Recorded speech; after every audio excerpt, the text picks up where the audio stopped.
Bismillahirrahmanirrahim. Assalamu alaikum dear students.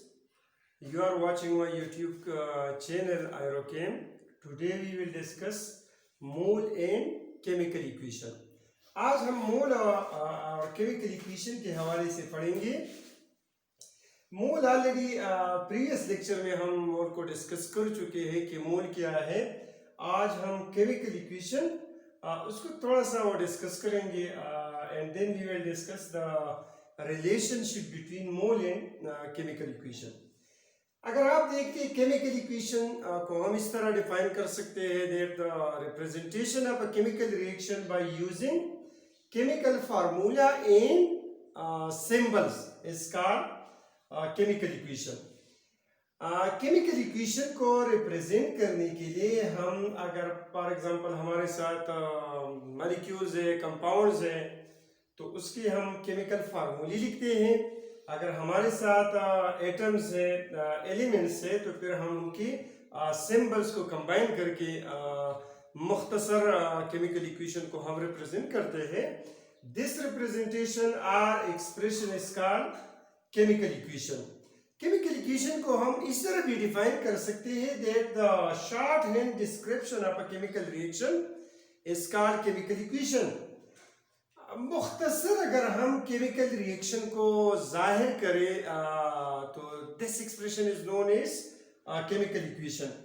अब हम आते हैं एक जनरल केमिकल इक्वेशन लेते हैं और उसके हवाले से हम डिस्कस करते हैं the relation between mole and chemical equation.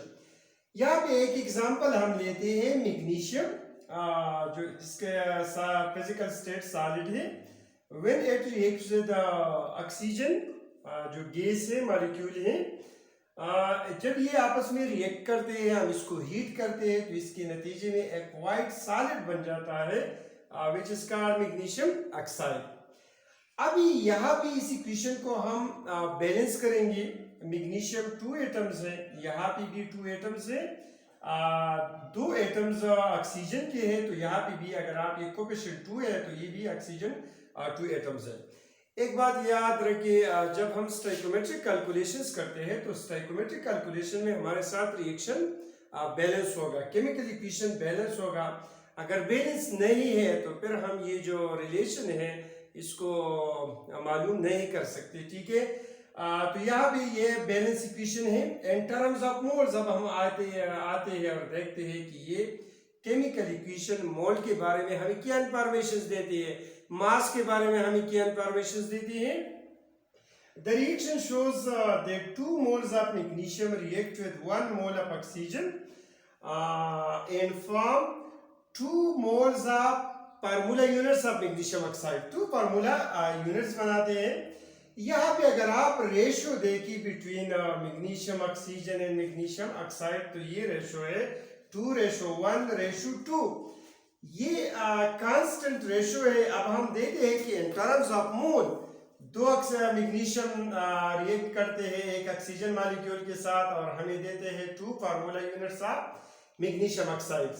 In terms of particles हम देते हैं. यहाँ पे अगर आप देख ले तो 1 मोल में 6.023 10⁻23 मैग्नीशियम एटम्स होंगे. चूंकि यहाँ पे कोएफिशिएंट 2 है तो फिर ये जो एवोगाड्रो नंबर है इसको हम मल्टीप्लाई करेंगे 2 से. 1 मोल ऑफ ऑक्सीजन मॉलिक्यूल, तो यहाँ पे अगर 1 मोल में आप देख ले तो Avogadro number of oxygen molecules ये आपस में रिएक्ट करते हैं. इसके नतीजे में हमारे साथ 2 multiplied by 6.023 10⁻23 formula units of magnesium oxide बन जाते हैं. अब हम आते हैं, अगर यहाँ भी आप रेशियो देख ले, कोएफिशिएंट्स देख ले, तो ये भी 2:1:2 ये कांस्टेंट रेशियो हमारे साथ आता है. अब हम आते हैं in terms of mass. In terms of mass आप देख ली मैग्नीशियम का जो एटॉमिक मास है ये 24 है, मोलर मास है 24 ग्राम. यहाँ पे 24 कोएफिशिएंट जब हम इसके साथ मल्टीप्लाई करेंगे तो ये हमारे साथ 48 ग्राम आता है. ये ऑक्सीजन का एटॉमिक मास है 16 ग्राम. मोलर मास, इसको 2 से हम मल्टीप्लाई करेंगे तो ये 32 ग्राम आता है। मैग्नीशियम अगर यहाँ पे आप देख लें तो ये जो मैग्नीशियम है 24 ग्राम है, ऑक्सीजन का 16 ग्राम है। जब हम इसको ऐड करेंगे तो इससे 40 आता है। कोएफिशिएंट को हम 40 से मल्टीप्लाई करेंगे। यहाँ पे आप देखिए, अगर यहाँ पे भी रेशो देख ले तो ये 2:1:2। यहाँ पे देख लीजिए हमारे साथ जो ratio of magnesium oxygen and magnesium oxide है, it is always equal to 2:1:2. All these statement अगर आप देखिए, ये जो स्टेटमेंट है, ये स्टेटमेंट है, all these statement are true because they maintain a constant ratio of 2:1:2. This shows that 2 moles of magnesium react with 1 mole of oxygen and produce 2 moles of magnesium oxide. ये दूसरा हम example लेते हैं which describe the relationship between mole and chemical equation. यहाँ पे iron react with sulfur and it form ferrous sulfide or iron sulfide, इसको हम कहते हैं। The physical state, this small s represent the physical state, solid iron react with solid sulfur. यहाँ पे हमारे पास जो s small s है, chemical equation में आप देख लें जितने भी हमारे साथ यूज होते हैं तो ये रिप्रेजेंट करते हैं, या हम छोटा सा g लिखते हैं which stands for gases, L लिखते हैं, L रिप्रेजेंट करता है लिक्विड को। अब आते हैं ये बैलेंस केमिकल इक्वेशन है। This shows that 1 mole of iron react with 1 mole of sulfur and produce 1 mole of iron sulfide. यहाँ पे आप देख लिए आयरन का अगर आप मास देख लिए तो ये मास 56 मोलर मास है आयरन का, ये रिएक्ट करता है 32 ग्राम of sulphur. Molar mass of sulphur is 32। यहाँ पे मोलर मास जब इसका एटॉमिक मास हम ऐड करते हैं तो इससे 88 ग्राम, तो ये जब रिएक्ट करते हैं तो इसके नतीजे में हमारे साथ 88 ग्राम ऑफ आयरन सल्फाइड बन जाता है। यहाँ पे आप देख लिए the ratio between iron and sulphur. Iron का मास 56 ग्राम है, सल्फर जब हम इसको सिंप्लीफाई करेंगे तो इससे रेशियो आता है 7:4। इसका मतलब ये है कि जब भी आयरन और सल्फर आपस में कंबाइन होते हैं और इसके नतीजे में ये बनता है this will maintain a constant ratio of 7.4।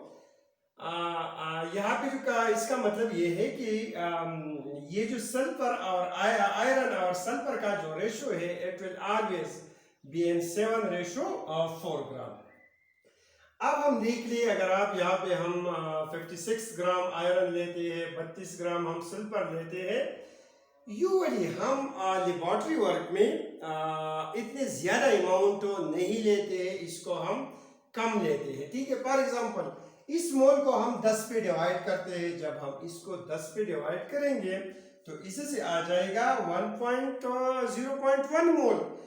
यहाँ भी this shows that 0.1 mole iron react with 0.1 mole of sulphur and it will give 0.1 mole of iron sulphide. जब हम इसको मोलर को 10 पे डिवाइड करते हैं तो इसका मतलब है that we are dividing the molar mass of these chemical species on 10।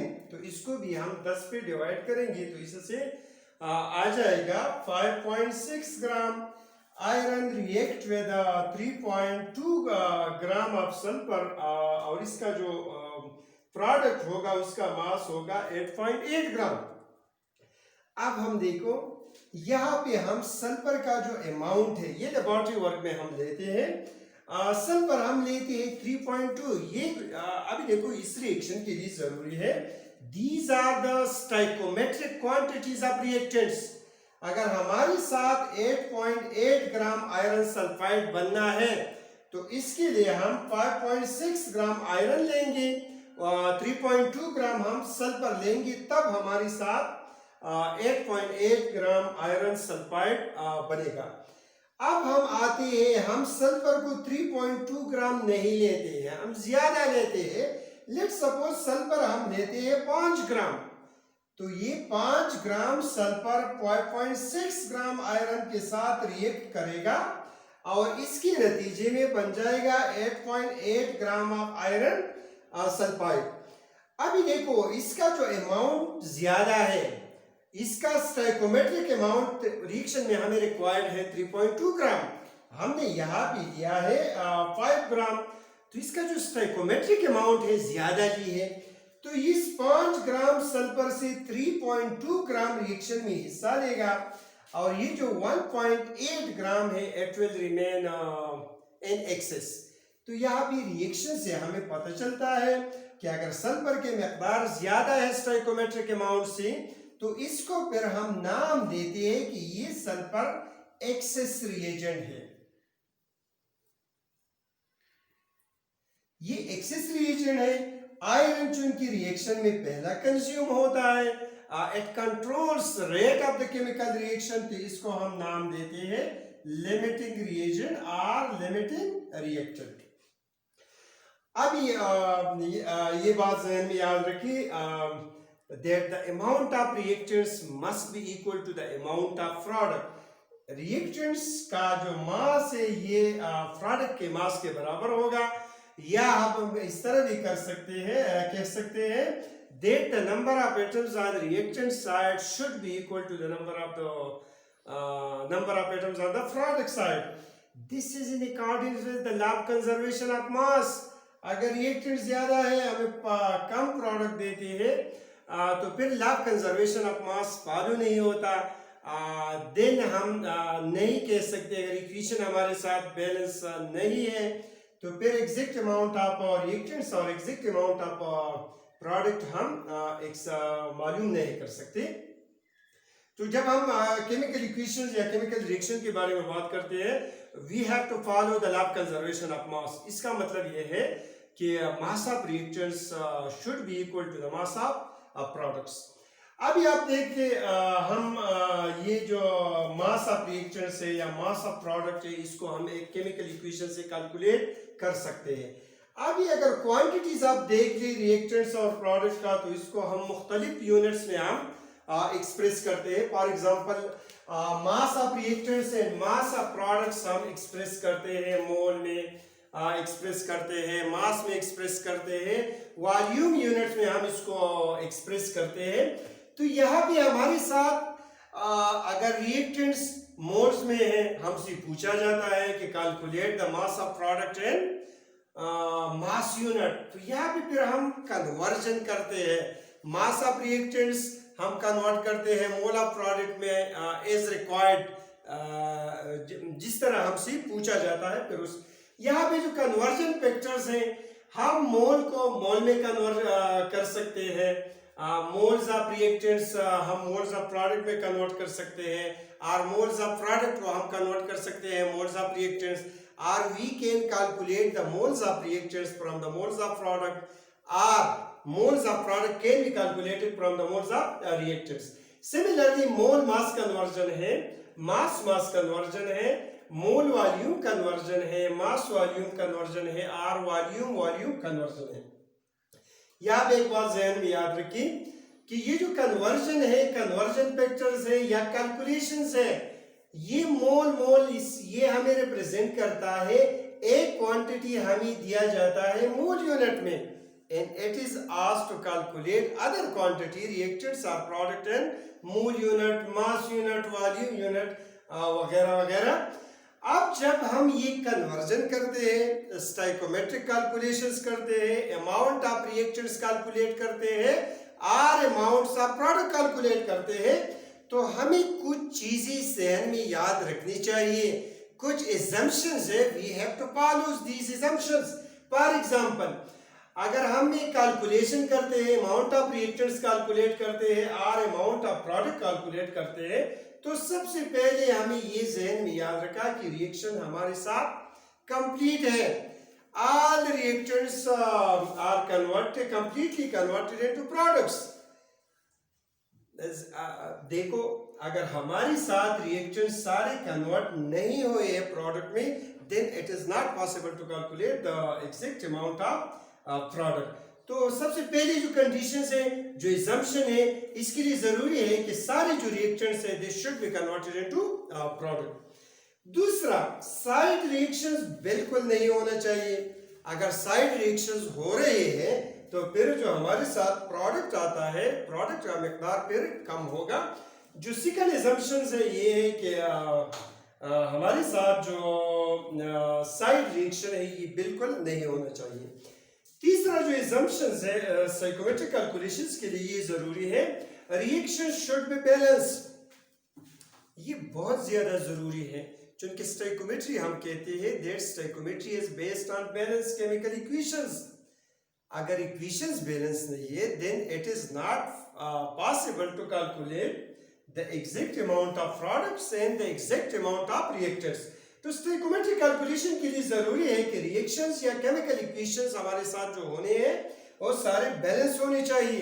अगर बैलेंस नहीं है, again I would like to say lab conservation of mass is not followed, वो लैब फॉलो नहीं होता, and it is then not possible to calculate the exact amount of reactants and the exact amount of products. चौथा जो assumptions है वो ये है कि reaction should be irreversible. Reactions irreversible होने चाहिए। अगर रिएक्शन इरिवर्सिबल नहीं है, फॉर एग्जांपल रिएक्शन रिवर्सिबल है, अगेन कुछ प्रोडक्ट्स वापस कन्वर्ट होते हैं रिएक्टेंट्स में, again it is not possible to calculate the exact amount of reactants and the exact amount of products. तो जब हम स्टोइकोमेट्रिक कैलकुलेशंस करते हैं तो इसके लिए जरूरी है कि रिएक्शन इरिवर्सिबल हो। पांचवा जो कंडीशन है, assumptions है, वो ये है कि कांस्टेंट टेम्परेचर, यहाँ पे मैं लिखता हूं, चौथा जो है टेम्परेचर, पांचवा जो है temperature and pressure should be maintained। For example हमारे साथ कांस्टेंट टेम्परेचर होना चाहिए, कांस्टेंट प्रेशर होना चाहिए। अगर ये वरी करता है तो this effect product formation, this effect the conversion of reactants into product. हम यहाँ हमारे साथ छोटा सा टॉपिक है molar mass, molar mass calculation. तो अब हम आते हैं कि मोलर मास क्या है और मोलर मास को हम किस तरह कैलकुलेट कर सकते हैं। मोलर मास को अगर आप देखिए, the mass of 1 mole of any substance is called molar mass. अगर हम 1 मोल सब्सटेंस लेते हैं, इसका जो मास होगा that mass is called is molar mass. For example molar mass is the atomic mass of 1 mole of an atom. हम 1 मोल atom लेते हैं, उसका जो मास होगा that mass is called molar mass of that atom. Molecular mass of 1 mole of molecule, molecule का जो मास होगा उसको हम मॉलिक्यूलर मास कहते हैं। अगर हम 1 मोल मॉलिक्यूल लेते हैं, उसका जो मास होगा that mass is called molar mass. Similarly formula mass of 1 mole of formula unit, हम आयनिक कंपाउंड लेते हैं, उसका जो अगर हम 1 मोल फार्मूला आयनिक कंपाउंड लेते हैं, फार्मूला यूनिट लेते हैं, उसका जो फार्मूला मास होगा that formula mass is called molar mass. या हम 1 मोल ऑफ एन आयन लेते हैं, अगर आप देख ले 1 मोल ऑफ आयन, उसका जो मास होगा दैट मास इज कॉल्ड आयनिक मास। अगर 1 मोल हमने ली है तो फिर उसको हम नाम देते हैं मोलर मास। तो यहाँ पे हमारे साथ अगर 1 मोल हम एक एटम लेते हैं, एटॉमिक मास को हम फिर मॉलिक्यूलर मास कहते हैं, सॉरी मोलर मास कहते हैं। 1 मोल हम एक मॉलिक्यूल लेते हैं तो इसका जो मास होगा that mass of 1 mole of molecule is called molar mass of that molecule. Similarly formula unit का जब हम मास 1 मोल ऑफ फार्मूला यूनिट हम लेते हैं, उसका जो मास हम कैलकुलेट करते हैं that mass is called formula mass. अगर 1 मोल हमने लिए तो फिर this mass is called molar mass. 1 mole of any ion हम लेते हैं, केटायन लेते हैं, आरएन आयन लेते हैं, अगर 1 मोल हमने ली है तो इसका जो मास है दैट मास इज कॉल्ड आयनिक मास। और ये जो आयनिक मास है अगर हमने 1 मोल ली है, फार्मूला मास जो दिया है, इसको फिर हम नाम देते हैं मोलर मास। मोलर मास को हम किस तरह कैलकुलेट कर सकते हैं? We have to follow 3 steps. 3 steps हम लेते हैं और उसकी मदद से हम कैलकुलेट कर सकते हैं मोलर मास। फॉर एग्जांपल पहला जो स्टेप है, write down the chemical formula of substance. जो सब्सटेंस हमें दिया गया है उसका हम केमिकल फार्मूला लिखेंगे। दूसरा जो है, यहां से जो हमने फार्मूला लिखा है इससे हम रिलेटिव फार्मूला मास कैलकुलेट करेंगे। तो दूसरा जो स्टेप है, work out the relative formula मास। जो हमें कंपाउंड दिया गया है, हमें जो मॉलिक्यूल दिया गया है उसका हम रिलेटिव फार्मूला मास मालूम करेंगे। ये किस तरह हम मालूम कर सकते हैं? यहाँ पे हम जितनी भी एटम्स हैं, एटम्स का जो एटॉमिक मासेस है इसको हम सम करते हैं, ऐड करते हैं, और यहाँ से जो मास आएगा that mass is called relative formula मास। एक बात जहन में याद रखिए कि यहाँ पे जो रिलेटिव फार्मूला मास आता है उसका जो यूनिट होगा, it will be atomic mass unit. हम उसको एटॉमिक मास यूनिट में एक्सप्रेस करेंगे, ठीक है। यहाँ पे हमारे साथ जो रिलेटिव फार्मूला मास आता है, that relative formula mass is express in gram per mole. और ये जो तीसरा स्टेप है, हमारे साथ जो मास आता है that mass is called molar mass. अब हम यह एक एग्जांपल लेते हैं, उस एग्जांपल की मदद से हम कैलकुलेट करते हैं कि फार्मूला और मोलर मास किस तरह कैलकुलेट किया जाता है। यहाँ पे एक एग्जांपल लिया गया है सल्फ्यूरिक एसिड। सल्फ्यूरिक एसिड, पहला जो स्टेप है हम सल्फ्यूरिक एसिड का फार्मूला लिखते हैं। ये हमारे साथ H2SO4 सल्फ्यूरिक एसिड का फार्मूला है। दूसरा जो स्टेप है, हम इसको रिलेटिव फार्मूला मास हम कैलकुलेट करेंगे। The atomic mass of hydrogen, hydrogen का जो एटॉमिक मास है ये 1 है। अब यहाँ पे अगर आप देख लें तो हमारे साथ 2 हाइड्रोजन एटम्स है, तो हम इस एटॉमिक मास को 2 से मल्टीप्लाई करेंगे। The atomic mass of sulphur, sulphur का जो एटॉमिक मास है इट इज 32। एक सल्फर है तो इसको हम 1 से अगर मल्टीप्लाई करें या ना करें तो ये 32 आता है। सिमिलरली ऑक्सीजन का जो एटॉमिक मास है इट इज 16। यहाँ पे ऑक्सीजन के 4 एटम्स हैं। The atomic mass of oxygen is multiplied by 4। यहाँ पे आप देख ली, इससे 1 मल्टीप्लाइड बाय 2, इससे 2 आता है, 32 एंड 16 4, इससे आता है 64। इसको आप ऐड करें, जब हम ऐड करते हैं तो इससे 98 AMU। This is the relative formula mass of sulphuric acid. इसको हम तीसरा जो स्टेप हमें दिया गया, हमें जो तीसरा स्टेप है, इस रिलेटिव फार्मूला मास को हम एक्सप्रेस करते हैं 98 ग्राम पर मोल।